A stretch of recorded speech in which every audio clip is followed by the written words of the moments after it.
Good afternoon everyone. Now in inventory management we are going to continue with the practicals on inventory and today's topic is various stock levels. तो आज की class में आप सीखेंगे inventory के various stock levels को कैसे calculate किया जाता है, right? Then I will also be taking up some additional questions, but first of all focus on the various stock levels. जब भी कभी वेरियस स्टॉक लेवल्स आते हैं तो आपको चार स्टॉक लेवल निकालने पड़ेंगे: reorder level, maximum stock level, minimum stock level और एवरेज स्टॉक लेवल। तो ये चार स्टॉक लेवल के पहले तो फॉर्मूला नोट कर लीजिएगा। वेरियस स्टॉक लेवल्स में सबसे पहले तो रीऑर्डर लेवल, इसको फेमसली ROL से भी डिनोट करते हैं। It is maximum consumption into maximum reorder period. Maximum consumption into maximum reorder period. सबसे पहले तो रीऑर्डर लेवल निकालना पड़ेगा आपको।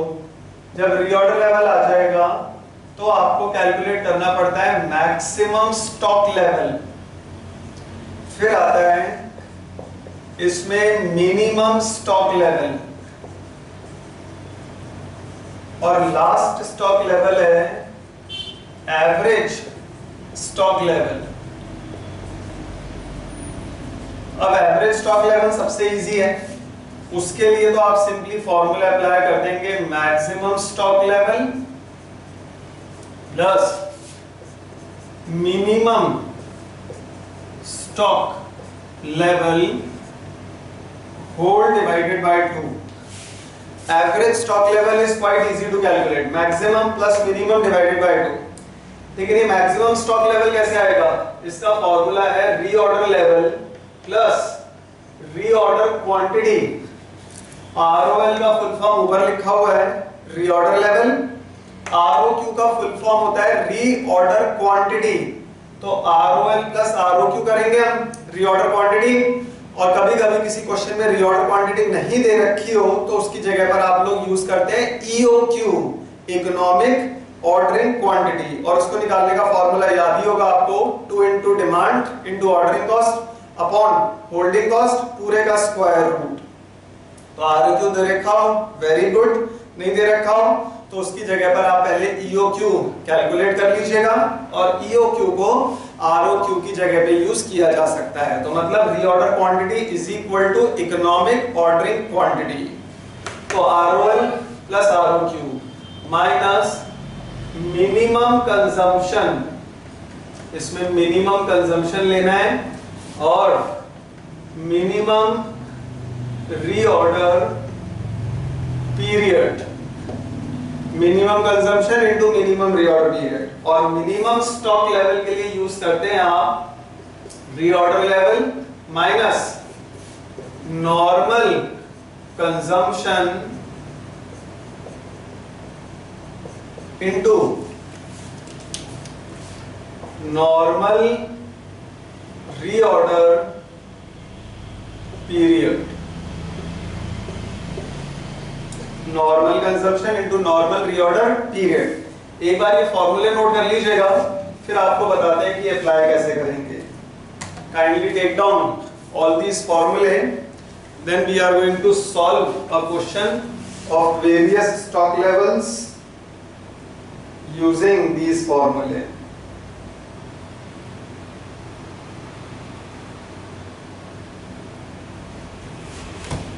नोट करिएगा एक बार और जब आपका नोट हो जाए तो जरूर रिप्लाई करिएगा if you have copied it down.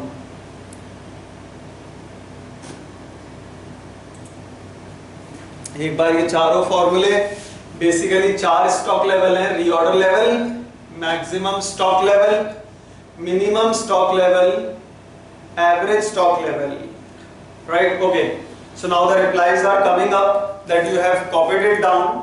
So open up your booklets, open up the chapter on inventory management और इन्वेंट्री मैनेजमेंट में आप ओपन कीजिएगा पेज 127 पर क्वेश्चन नंबर 13, पेज 127 और क्वेश्चन नंबर 13 निकालिए। इसमें लिखा है calculate various stock levels from the following data. तो आपको वेरियस स्टॉक लेवल्स निकालने को बोला जाए, मतलब ये चारों स्टॉक लेवल निकालने हैं। दिया क्या हुआ है आपको, पढ़िएगा। नॉर्मल कंजम्पशन है 300 यूनिट्स। अब इसमें कुछ भी हो सकती है, unit per day, per month, per year, जो दे रखा है वो यूज कर लीजिएगा। मैक्सिमम कंजम्पशन है 420 यूनिट्स, मिनिमम कंजम्पशन है 240 यूनिट्स, रीऑर्डर क्वांटिटी है 3600 यूनिट्स, रीऑर्डर पीरियड है 10 to 15 डेज। ये रीऑर्डर पीरियड में 10 तो हो जाएगा मिनिमम रीऑर्डर पीरियड और 15 हो जाएगा maximum reorder period. Normal reorder period दे रखा है 12 डेज, राइट। तो स्टार्ट करते हैं। सबसे पहले रीऑर्डर लेवल के लिए मैक्सिमम कंजम्पशन, ये सेकंड लाइन में दिया है। क्वेश्चन पे ध्यान दो, question number 13 page 127। Maximum consumption है 420, मल्टीप्लाई करिएगा मैक्सिमम रीऑर्डर पीरियड से। तो अब इसमें 10 to 15 डेज दिया है, तो 10 तो हो जाएगा मिनिमम रीऑर्डर पीरियड, 15 होगा मैक्सिमम रीऑर्डर पीरियड। तो मैक्सिमम रीऑर्डर पीरियड क्या हो गया 15। तो अब 420 को 15 से मल्टीप्लाई करके बताओ आंसर कितना आ रहा है आपका। 400 मल्टीप्लाइड बाय 15, राइट। तो रिप्लाईज आने स्टार्ट हो गए हैं। आप लोग बता रहे हैं 6300 यूनिट्स। ये 6300 यूनिट्स तो हो जाएगा रीऑर्डर लेवल। अब आते हैं मैक्सिमम स्टॉक लेवल पे। तो एक क्वेश्चन तो आपको करके बता देते हैं, दूसरा आप लोग खुद करेंगे। रीऑर्डर लेवल, सेकंड जो पॉइंट निकालना है उसमें रीऑर्डर लेवल देखो। रीऑर्डर लेवल तो अब ये भी निकला है ROL, वो रख दीजिएगा 6300। रीऑर्डर क्वांटिटी ये हमें दी हुई है 4th लाइन में। रीऑर्डर क्वांटिटी है 3600 units reorder quantity minus minimum consumption. Minimum consumption 3rd line में दिया हुआ है 240 यूनिट्स और मल्टीप्लाई करेंगे मिनिमम रीऑर्डर पीरियड से। तो मिनिमम रीऑर्डर पीरियड के लिए एक लाइन दी थी 10 to 15 डेज, इसमें 10 हो जाएगा मिनिमम रीऑर्डर पीरियड। अब इसको सॉल्व करो आप। 6300 प्लस 3600 तो हो जाएगा 9900 माइनस 2400 किया तो 9900 माइनस 2400 ये हो जाएगा 7500 units. And that is the same answer which all of you are calculating, right. Class में आर्यन, जय, विकी सभी कैलकुलेट कर रहे हैं, सभी का ही आंसर आया है 7500 यूनिट्स। साथ ही साथ अब मिनिमम स्टॉक लेवल भी सीख लीजिए। मिनिमम स्टॉक लेवल इतना तो मतलब होना ही पड़ेगा आपके वेयरहाउस में, और मैक्सिमम स्टॉक लेवल बताता है कि मैक्सिमम कितना स्टॉक करके रख सकते हैं। उसके बाद तो वेयरहाउस में यानी गोदाम में जगह ही नहीं बचेगी। तो मिनिमम कैसे आएगा, रीऑर्डर लेवल था अपने पास 6300 minus normal consumption. Normal consumption पहली लाइन में दिया हुआ है 300 into normal reorder period. Normal reorder period अपने को नहीं दे रखा, ये दिया हुआ है लास्ट लाइन में है 12 डेज। अच्छा एक चीज और, कभी कभी नॉर्मल रीऑर्डर पीरियड नहीं दिया जाता, कभी नहीं दिया हो ना तो घबराना मत। आपके पास की दे रखा है ना रीऑर्डर पीरियड 10 to 15 डेज, इसमें मिनिमम है 10, मैक्सिमम है 15, तो minimum plus maximum divided by 2 कर देना तो आपके पास आ जाएगा नॉर्मल रीऑर्डर पीरियड। तो ये ध्यान रहेगा सबको कि नॉर्मल रीऑर्डर पीरियड मतलब average reorder period, normal consumption मतलब एवरेज कंजम्पशन। तो कभी ये नॉर्मल रीऑर्डर पीरियड नहीं दे रखा हो तो minimum plus maximum divided by 2 कर दीजिएगा तो आपके पास आ जाएगा नॉर्मल रीऑर्डर पीरियड, क्योंकि नॉर्मल रीऑर्डर पीरियड का दूसरा नाम होता है एवरेज रीऑर्डर पीरियड। खैर इसमें दिया हुआ था, तो अब 6300 माइनस 3600 करो, आंसर बता रहे हैं आप 2700 यूनिट्स। ये तो आ जाएगा आपका मिनिमम स्टॉक लेवल। अब उसके बाद एवरेज स्टॉक लेवल के लिए जो आपका मैक्सिमम स्टॉक लेवल था कितना 7500 plus minimum stock level 2700 divided by 2, मतलब maximum stock level plus minimum stock level divided by 2 कर दीजिए और बताइए एवरेज स्टॉक लेवल कितना आ रहा है। 75 और 27, 10,200 को 2 से डिवाइड किया तो ये आ जाएगा 5100 यूनिट्स। ये हो जाएगा आपका एवरेज स्टॉक लेवल, राइट। अब नोट कर लीजिएगा इसको। Then we are going to start another question on various stock levels. ये कंफर्टेबली काफी इजी होते हैं, ज्यादा मुश्किल नहीं आएगी। आप लोगों को बस ये फॉर्मूले ध्यान रखने पड़ेंगे। रीऑर्डर के लिए लेना मैक्सिमम दोनों, मैक्सिमम स्टॉक लेवल के लिए मिनिमम दोनों, minimum consumption minimum reorder period, और मिनिमम स्टॉक लेवल के अंदर आरओएल तो आएगा ही, normal consumption into normal reorder period. तो नोट करिएगा इसको और उसके बाद फिर आप लोग ट्राई करेंगे अभी क्वेश्चन नंबर 14, पेज 128 पर क्वेश्चन नंबर 14 को ट्राई कीजिएगा और उसके आंसर चेक कराइएगा। क्वेश्चन नंबर 14, इसका हिंट दे देते हैं। इस क्वेश्चन में आपको नॉर्मल रीऑर्डर पीरियड नहीं दिया हुआ, तो नॉर्मल रीऑर्डर पीरियड निकालना तो पड़ेगा। क्या कोई स्टूडेंट बता सकता है नॉर्मल रीऑर्डर पीरियड क्या होगा इस क्वेश्चन नंबर 14 में? What will be the normal reorder period in question number 14? 5. Very good Aryan and Vicky. 5 कैसे आया? इसमें reorder period दे रखा है 4 to 6 weeks. 4 तो मिनिमम हो गया, 6 मैक्सिमम हो गया, तो 4 plus 6 divided by 2, 4 और 6 10/2, 5 आ जाएगा। तो नॉर्मल रीऑर्डर पीरियड कभी नहीं दिया हो तो मिनिमम प्लस मैक्सिमम बाय 2 कर दीजिएगा, तो आपके पास आ जाएगा नॉर्मल रीऑर्डर पीरियड। अब करो ट्राई क्वेश्चन नंबर 14 और उसके आंसर चेक कराइएगा। क्वेश्चन नंबर 14 के आंसर्स चेक कराइए।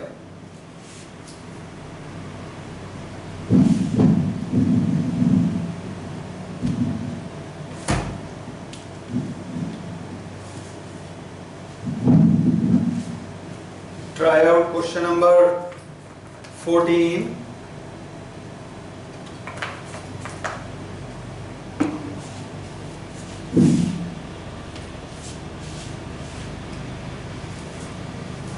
क्वेश्चन नंबर 14 में सबसे पहले तो आप लोग निकालेंगे रीऑर्डर पीरियड। इसमें नॉर्मल यूजेज, कभी भी यूजेज दे रखा हो तो यूजेज मतलब कंजम्पशन, राइट। तो नॉर्मल यूजेज जो यहां दिया है वो दिया है अपने को 300। मैक्सिमम यूजेज, यूजेज मतलब कंजम्पशन लीजिएगा, मैक्सिमम यूजेज है 450, मतलब वही मैक्सिमम कंजम्पशन हो जाएगा। रीऑर्डर पीरियड है 4 to 6 वीक्स, तो मैक्सिमम रीऑर्डर पीरियड क्या हो गया 6। सॉल्व करो एक बार। रीऑर्डर लेवल 4 6 2400 और 300 2700 आ रहा है। जय कुछ गड़बड़ हो गई आपके आंसर में। हाँ, विक्की आर्यन का आंसर ठीक है। ये 2700 यूनिट्स तो आ जाएगा रीऑर्डर लेवल। रीऑर्डर लेवल कैसे है? 450 मैक्सिमम यूसेज दिया हुआ है। मैक्सिमम यूसेज मतलब मैक्सिमम कंजम्पशन, और मैक्सिमम रीऑर्डर पीरियड है 6। 450 को 6 से मल्टीप्लाई किया, ये तो आ गया 2700। अब चलते हैं हम आगे। नेक्स्ट जो है इसके अंदर मैक्सिमम स्टॉक लेवल कैलकुलेट करेंगे हम। तो रीऑर्डर लेवल वो तो आ गया अपने पास 2700। रीऑर्डर क्वांटिटी कितनी है अपने पास? रीऑर्डर क्वांटिटी है 2400 unit, right. 2700 plus 24। Minimum usage यानी मिनिमम कंजम्पशन है 150 और मिनिमम रीऑर्डर पीरियड है 4। तो अब आप सॉल्व करिएगा। 2700 और 2400 ये तो हो गए 5100 माइनस 600 किया तो ये आ जाएगा आपके पास 4500 यूनिट्स। आंसर देख रहे हैं हम, काफी सारे स्टूडेंट्स के सेम आंसर्स आ रहे हैं। Very good. अच्छा, जय बता रहे हैं रीऑर्डर पीरियड आपने 5 ले लिया था। ओके, तो करेक्ट कर लीजिएगा। और अब चलते हैं हम नेक्स्ट स्टॉक लेवल पे, जो कि है मिनिमम स्टॉक लेवल। इसकी वैल्यूज भी चेक कराइएगा। रीऑर्डर लेवल तो ऊपर से देख के लिख देना 2700 minus normal consumption, normal usage ये दिया हुआ है 300, और नॉर्मल कंजम्पशन, नॉर्मल यूजेज एक ही बात होती है। नॉर्मल रीऑर्डर पीरियड क्वेश्चन में नहीं था, तो आपको बताया 4 + 6 10 डिवाइडेड बाय 2 किया तो ये आ गया 5। तो अब 2700 माइनस 1500 किया, कितना आ जाएगा ये? मिनिमम स्टॉक लेवल बता रहे हैं आप? हाँ, विक्की और आर्यन का निकल के आ रहा है 1200 यूनिट्स, ठीक है। और मैक्सिमम स्टॉक लेवल था अपना 4500, 1200 हो गया मिनिमम डिवाइडेड बाय 2, तो 45 और 12 हो गया 5700 डिवाइडेड बाय 2 किया, कितना आ गया आप लोगों का एवरेज स्टॉक लेवल? वो भी वेरीफाई कराइएगा। एवरेज स्टॉक लेवल की वैल्यू 2850 यूनिट्स, ठीक है। वेरी गुड, चेक कर लीजिएगा इसको, सभी अपने आंसर्स को मिलाइएगा। फिर एक और क्वेश्चन करवाते हैं आपको on various stock levels. 2850 is the right answer. Tick करते जाइएगा जो जो क्वेश्चन होते जा रहे हैं, और उसके बाद क्वेश्चन नंबर 2 निकाल लीजिएगा। पेज नंबर 125 पर क्वेश्चन नंबर 2 इसको करेंगे, and it's an important question, ये इंपॉर्टेंट भी है। पेज नंबर 125 पर क्वेश्चन नंबर 2, इसको ओपन कीजिएगा।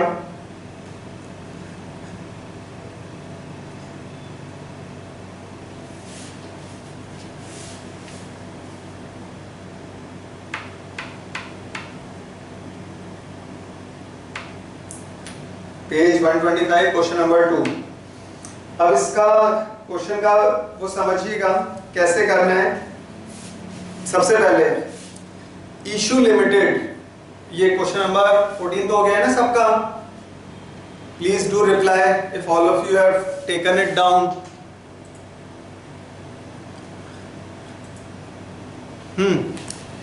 Done, okay. तो पेज 125 पर क्वेश्चन नंबर 2, अब इसमें लिखा हुआ है Ishu limited is the manufacturer of picture tubes for TV details of its operations during the year 2015-16 are as follows. इसमें ऑर्डरिंग कॉस्ट दे रखी है। ऑर्डरिंग कॉस्ट है ₹100 per order, right. I am going to erase all this because you have taken it down, और इस question को अब समझाते हैं, जिसमें सबसे पहले तो हमें एक चीज नजर आ रही है, और वो है ऑर्डरिंग कॉस्ट। ऑर्डरिंग कॉस्ट इस क्वेश्चन में है ₹100 पर ऑर्डर, राइट। तो let us start taking it down. Question number 2 में CO is ₹100 per order. Ordering cost तो आ गई ₹100 पर ऑर्डर, ठीक है। और आगे चलते हैं। Inventory carrying cost is 20%। Carrying cost मतलब CH 20% दे दी। किसी को ये याद है कि किसके ऊपर निकलती है जब भी नहीं दे रखा हो? 20% किसकी लेंगे हम? और ये जो होल्डिंग कॉस्ट है, हरी अप रिप्लाई करिएगा। Cost per unit, very good reply by Vicky, I am reading your reply. आपने सबसे पहले दिया और आंसर भी बताया है 104, और अब आर्यन का भी रिप्लाई आया है कॉस्ट पर यूनिट। तो 20% कॉस्ट पर यूनिट दे रखी है इसी के नीचे। 520 का 20% निकालोगे आप, तो 520 का 20% कितना हो जाएगा? 104। तो cost per unit, cost per unit भी दिया हुआ है अपने को, और वो दे दिया है 520 रुपीस, राइट। तो अब एक चीज ध्यान रखिएगा, आप में से ये आर्यन का एक प्रॉब्लम आया था जब तक ये क्वेश्चन सॉल्व कर रहे हैं। क्वेश्चन नंबर 3 में उनको दिक्कत थी, sir how to calculate the total variable cost. तो आपको ध्यान रखना है, टोटल वेरिएबल कॉस्ट मतलब टोटल इन्वेंट्री कॉस्ट ही निकालनी है। उसमें आपको यूज करना है purchase cost plus carrying cost plus ordering cost, same way में निकालनी है। इन्वेंट्री कैरिंग कॉस्ट दे रखी है 2% ऑफ द वैल्यू। वैल्यू कितनी है? 25 रुपए। तो बताओ 25 रुपए का 2% कितना होगा? ये क्वेश्चन तो अभी करेंगे थोड़ी देर में, तब तक ये क्वेश्चन नंबर 3 का भी हिंट बता देते हैं। 25 रुपए का 2%, 25 रुपए का 2% निकाला था किसी ने, ट्राई किया था ये वाला क्वेश्चन, 0.5, वेरी गुड। अब इसके अंदर आंसर गलत दिया हुआ है, EOQ तो आ गया होगा 3464। क्या किसी स्टूडेंट ने कॉस्ट, टोटल कॉस्ट निकाली? वेरिएबल कॉस्ट है, इन्वेंट्री कॉस्ट है, वो एक ही बात है। तो किसी ने निकाली है 501732, बिल्कुल सही आंसर है। जो इसने आंसर दे रखा है वो गलत दे रखा है, उसको क्रॉस कर दीजिएगा। 501732 is the perfect answer. Vicky का भी यही आ रहा है, आर्यन का भी यही आ रहा है, गुड, ठीक है।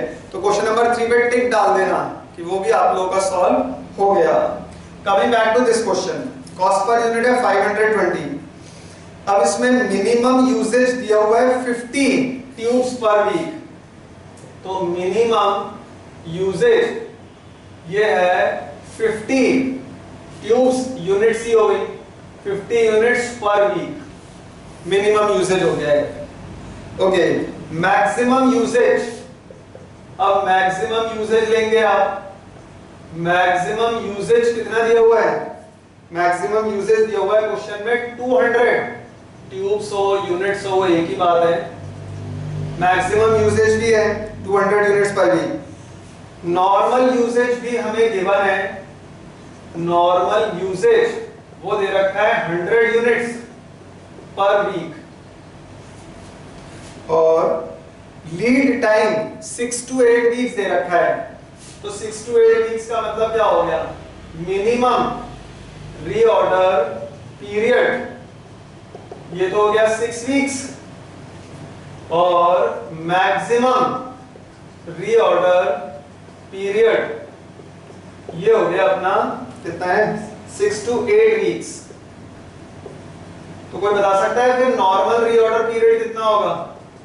Normal reorder period, how much that will be? Normal reorder period 7, very good, ये हो जाएगा 7 वीक्स। कैसे आया? 6 + 8 डिवाइडेड बाय 2, ठीक है। अब ये बोल रहे हैं first point, you are required to calculate EOQ, economic ordering quantity. Second है, if the supplier is ready to supply the quarterly consumption of units at a discount of ₹5 per unit, is it worth accepting? बड़ा important question है ये, 2017 में आ भी चुका है 20 number का, और इसके जैसे 2 बार क्वेश्चन आ चुके हैं एग्जाम्स में। थर्ड पार्ट है रीऑर्डर लेवल, फोर्थ है मैक्सिमम स्टॉक लेवल, और फिफ्थ है मिनिमम स्टॉक लेवल। तो थर्ड, फोर्थ और फिफ्थ तो होमवर्क में टिक कर लीजिए कि वो तो आप लोग करेंगे होमवर्क में। जो अभी करेंगे हम वो है फर्स्ट पार्ट और सेकंड पार्ट। फर्स्ट है EOQ, इकोनॉमिक ऑर्डरिंग क्वांटिटी। तो सबसे पहले तो फर्स्ट पार्ट में ये बताओ EOQ के फॉर्मूला कैसे क्या था? 2 into demand into ordering cost by holding cost.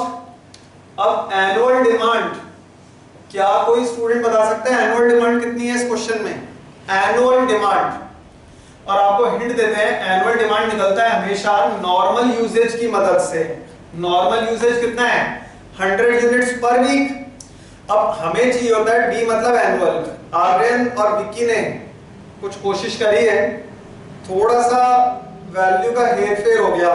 देखो ध्यान से, नॉर्मल यूजेज है 100, साल में कितने वीक्स होते हैं? 52। तो 52 को 100 से मल्टीप्लाई करो, 52 को 100 से मल्टीप्लाई किया तो एनुअल डिमांड बन गई 5200, राइट? 52,000 रिप्लाई आ रहा है आप लोगों का, 52,000 नहीं। आपके पास नॉर्मल यूजेज है 100 यूनिट्स पर वीक, साल में 52 वीक्स होते हैं, राइट? जनरली यही एज्यूम किया जाता है। और हमें जो मतलब होता है यहाँ पर डी से, वो होता है एनुअल डिमांड से। तो एनुअल डिमांड कितना है? एनुअल डिमांड है अपने पास 5200। एक हफ्ते का 100 यूनिट, हमेशा नॉर्मल ही लेना, मिनिमम नहीं, मैक्सिमम नहीं। जब भी एनुअल डिमांड कैलकुलेट की जाती है तो वो हमेशा नॉर्मल यूजेज से कैलकुलेट की जाती है, जो कि हमें क्वेश्चन में दिया है 100 यूनिट पर वीक, साल में 52 वीक्स, 5200 किया तो 5200 आ गया। ऑर्डरिंग कॉस्ट ये दे रखी है 100 रुपए पर ऑर्डर, तो 100 ले लीजिएगा। और कैरिंग कॉस्ट ये आप लोगों ने बड़े सक्सेसफुली बताई थी 104, अब इनको सॉल्व करो और बताओ अपनी EOQ कितनी आ रही है, क्योंकि अगर एग्जाम में EOQ ढंग से नहीं निकली तो क्वेश्चन तो तबाह हो जाएगा वहीं पर। तो बड़ा केयरफुली निकालना है EOQ। वो आ गई 100 यूनिट्स। वेरी गुड आर्यन, सबसे पहले आप ही ने बताया है 100 यूनिट्स इज द EOQ। तो ये तो हो जाएगा फर्स्ट पार्ट का आंसर, राइट। सेकंड पॉइंट में बोल रहे हैं, ध्यान से सुनना, if the supplier is ready to supply the required quarterly consumption of units at a discount of ₹5 per unit, is it worth accepting? तो अब आपको कॉस्ट निकालनी है। जब भी ये प्रपोजल को एक्सेप्ट करने की बात आएगी ना, रिजेक्ट की, तो आपको टोटल कॉस्ट तो निकालनी पड़ेगी। पहले तो हम क्या करेंगे, टोटल कॉस्ट निकालेंगे EOQ 100 यूनिट्स लेकर, 100 यूनिट्स, राइट। 100 यूनिट्स लेकर हम EOQ कैलकुलेट करेंगे, उससे कुछ कॉस्ट आ जाएगी।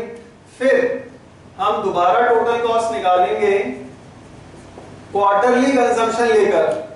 अब कोई बता सकता है कि क्वार्टरली का मतलब साल में 50 to 100 यूनिट्स ऑर्डर कर रहे हैं आप, 50 to 100, तो क्वार्टरली कितने ऑर्डर करेंगे? कोई क्या बता सकता है चीज?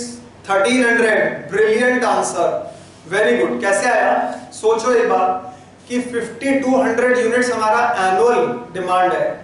साल में होते हैं 4 क्वार्टर होते हैं ना, जनवरी फरवरी मार्च का पहला क्वार्टर, अप्रैल मई जून का दूसरा, जुलाई अगस्त सितंबर का तीसरा, अक्टूबर नवंबर दिसंबर का चौथा।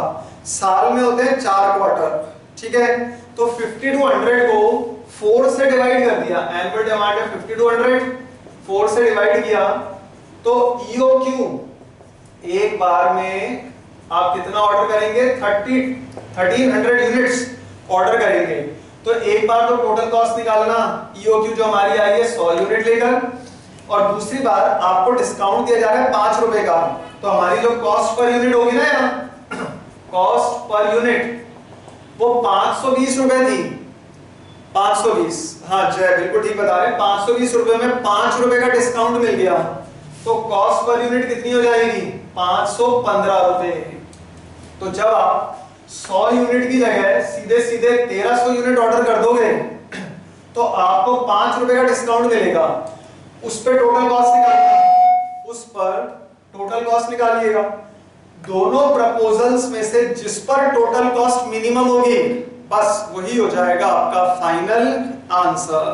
तो हमें दोनों प्रपोजल्स के ऊपर टोटल कॉस्ट कैलकुलेट करनी है, और दोनों में से जिस पर भी टोटल कॉस्ट मिनिमम आ जाएगी, that is going to be your final answer.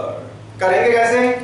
Formula याद होगा आपको। सबसे पहले तो हम कैलकुलेट करेंगे टोटल परचेज कॉस्ट। समझना ये परचेज कॉस्ट कैसे आती है? Annual demand into cost per unit, ठीक है। परचेज कॉस्ट के बाद फिर आएगी total ordering cost. Ordering cost कैसे आएगी? Demand upon EOQ। फॉर्मूले बताए थे ना आप लोगों को लास्ट क्लास में, डिमांड इनटू EOQ इनटू एक ऑर्डर की कॉस्ट, मतलब number of orders into ordering cost per order. फिर टोटल कैरिंग कॉस्ट। अब ये कैसे आती है? ये आती है हाफ EOQ के ऊपर इनटू एक यूनिट का होल्डिंग कॉस्ट। ये बताओ कि डिमांड कितनी है अपने पास? डिमांड दे रखी है, डिमांड कौन सी लोगे? Annual demand 50 to 100। एक यूनिट का कॉस्ट पर यूनिट है क्वेश्चन में 520 रुपए, तो 520 ले लिया as it is, plus demand upon EOQ। तो डिमांड कितनी थी क्वेश्चन के अंदर? 50 to 100। EOQ अभी हम कर रहे हैं 100 यूनिट लेकर, 100 into CO। Ordering cost per order है 100 रुपए, तो 100 रुपए ले ली, प्लस EOQ by 2। EOQ कितनों के लिए कर रहे हो आप? 100 यूनिट्स के लिए, तो 100 अपॉन 2 इनटू CH। CH मतलब होल्डिंग कॉस्ट यानी कैरिंग कॉस्ट, वो है 104। तो अब सॉल्व करो इसको एक बार और बताओ आपकी टोटल कॉस्ट कितनी आ रही है। सॉल्व कीजिएगा इसको और एक बार बताइएगा कि टोटल कॉस्ट अपनी कितनी आ रही है रुपीस में। इसमें आंसर दिया है क्या ऐसे? हाँ ये अच्छा है, आंसर नहीं दिया तो अपनी मेहनत से निकालोगे आप तो पता लग जाएगा सही है कि गलत। तो आंसर दो स्टूडेंट्स बता रहे हैं कि आर्यन और विक्की, और बाकी स्टूडेंट्स भी ट्राई करो जल्दी से अपने आंसर चेक कराने हैं, बाकी सबको भी, जय को, केशव को। 27,14,400, तो ये आ रहे 27,14,400, 27,14,400 रुपए।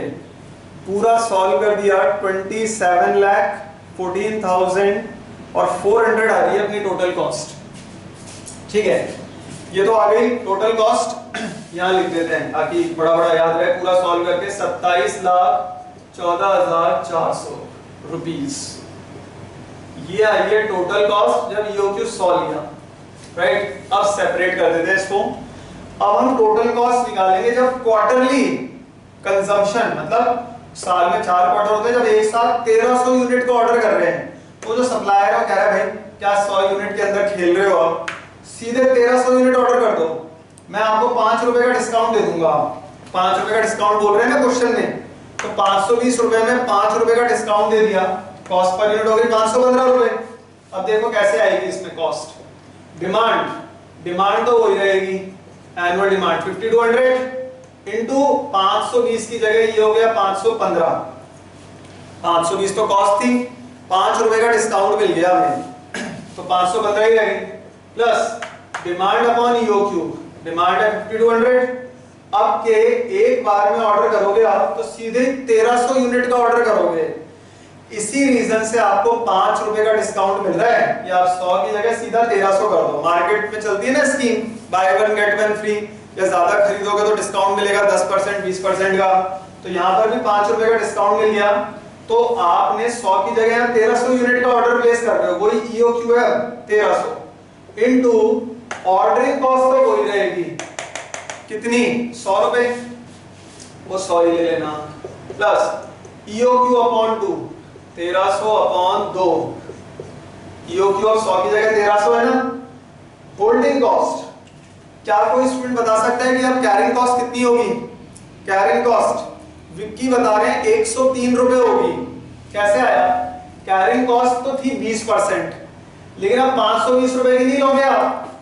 अब न्यू जो कैरिंग कॉस्ट होगी वो होगी तो 20% ही, लेकिन 515 रुपए की होगी वो।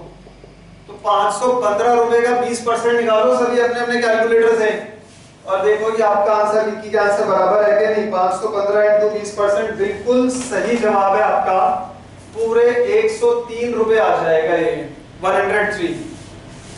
तो अब सॉल्व करो इस पूरी इक्वेशन को और बताओ अपनी टोटल कॉस्ट कितनी आ रही है। राइट, करिए सॉल्व इस पूरी इक्वेशन को और फिर बताइएगा टोटल कॉस्ट कितना है आपका।